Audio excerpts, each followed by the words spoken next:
ಬೆಂಗಳೂರಿನಲ್ಲಿ ಆರೋಗ್ಯ ಇಲಾಖೆ ಮೆಗಾ ರೇಡ್ ಅನ್ನ ನಡೆಸ್ತಾ ಇದೆ. ಅದು ಮುಂದುವರಿದ ಭಾಗ ಅನ್ನುವಂತಹ ರೀತಿಯಲ್ಲಿ 5 ಕೋಟಿ ರೂಪಾಯಿ ಮೌಲ್ಯದ ನಕಲಿ ಔಷಧಿಗಳು ಪತ್ತೆಯಾಗಿದೆ. ಅದನ್ನ ವಶಕ್ಕೆ ಪಡೆದುಕೊಳ್ಳುವಂತಹ ಕೆಲಸಗಳಾಗಿದೆ. ಎಲ್ಲಿ ಅನ್ನೋದರ ಕುರಿತ ಡೀಟೇಲ್ಸ್ ಬರ್ತಾ ಇದೆ, ಬನ್ನಿ ನೋಡ್ತಾ ಹೋಗೋಣ.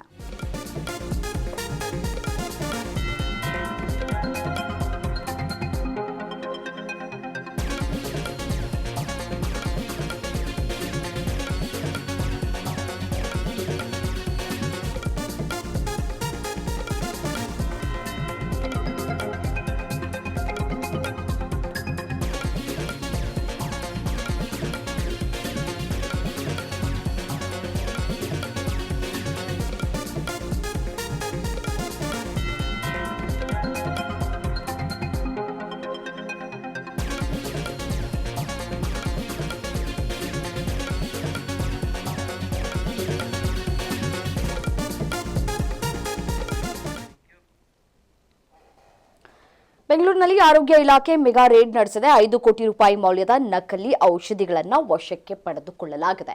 ಪ್ರತಿಷ್ಠಿತ ಕಂಪನಿ ಲೇಬಲ್ ಅನ್ನು ಬಳಸಿಕೊಂಡು ನಕಲಿ ಔಷಧ ಮಾರಾಟವನ್ನ ಮಾಡಲಾಗ್ತಾ ಇತ್ತು.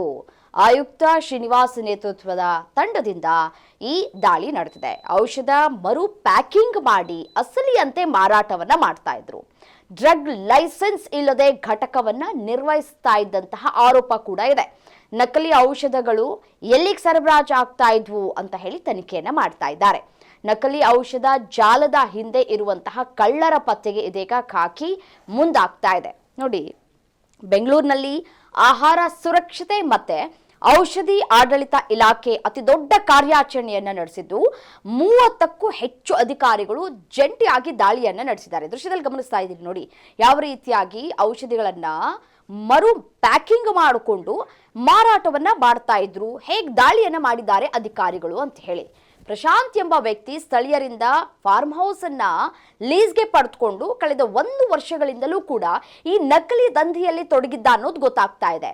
ತೆಲಂಗಾಣ ಮತ್ತೆ ಹಿಮಾಚಲ ಪ್ರದೇಶ ಮೂಲದಿಂದ ಕಡಿಮೆ ಮೌಲ್ಯದ ಔಷಧಿಗಳನ್ನ ಆಮದು ಮಾಡಿಕೊಳ್ತಾ ಇದ್ದಂತಹ ಆರೋಪಿ ಅನ್ನೋದು ಗೊತ್ತಾಗ್ತಾ ಇದೆ.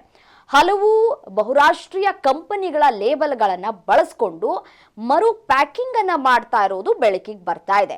ಕೇವಲ 600 ರೂಪಾಯಿ ಮೌಲ್ಯದ ಔಷಧಿಗೆ ಮರು ಪ್ಯಾಕಿಂಗ್ ಮಾಡಿದ ಬಳಿಕ 6,000 ರೂಪಾಯಿ ಬೆಲೆಯ ಔಷಧಿಯ ಲೇಬಲ್ ಅನ್ನ ಅಂಟಿಸಿಕೊಂಡು ಮಾರಾಟ ಮಾಡ್ತಾ ಇದ್ದಿದ್ದು ಬೆಳಕಿಗೆ ಬರ್ತಾ ಇದೆ. ಸ್ಥಳೀಯ ಬೇಟ್ ಪೊಲೀಸರ ಮಾಹಿತಿಯ ಮೇರೆಗೆ ಆರೋಗ್ಯ ಇಲಾಖೆ ಆಯುಕ್ತ ಶ್ರೀನಿವಾಸ್ ಹಾಗೂ ರಾಮನಗರದ ಎಸ್ಪಿ ಶ್ರೀನಿವಾಸ್ ಗೌಡ ಅವರ ನೇತೃತ್ವದಲ್ಲಿ ಈ ಒಂದು ಕಾರ್ಯಾಚರಣೆ ನಡೆದಿದೆ. ದಾಳಿ ಸಂದರ್ಭದಲ್ಲಿ ಸುಮಾರು 5 ಕೋಟಿ ರೂಪಾಯಿ ಮೌಲ್ಯದ ನಕಲಿ ಔಷಧಿಗಳು, ಲೇಬಲ್ಗಳು, ಅವಧಿ ಮುಗಿದ ಔಷಧಗಳು, ಖಾಲಿ ಬಾಟಲ್ಗಳು ಪತ್ತೆಯಾಗಿದೆ. ಅವನ್ನ ವಶಕ್ಕೆ ಪಡೆದುಕೊಂಡಿದ್ದಾರೆ. ಈ ಸಂಬಂಧ ಆಹಾರ ಸುರಕ್ಷತಾ ಅಧಿಕಾರಿಗಳಿಂದ ತನಿಖೆ ಮುಂದುವರಿತಾ ಇದೆ ಅಂತ ಹೇಳಿ ಶ್ರೀನಿವಾಸ ಗೌಡ ಎಸ್ಪಿ ಅವರು ಕೂಡ ಮಾಹಿತಿಯನ್ನ ಹಂಚಿಕೊಂಡಿದ್ದಾರೆ.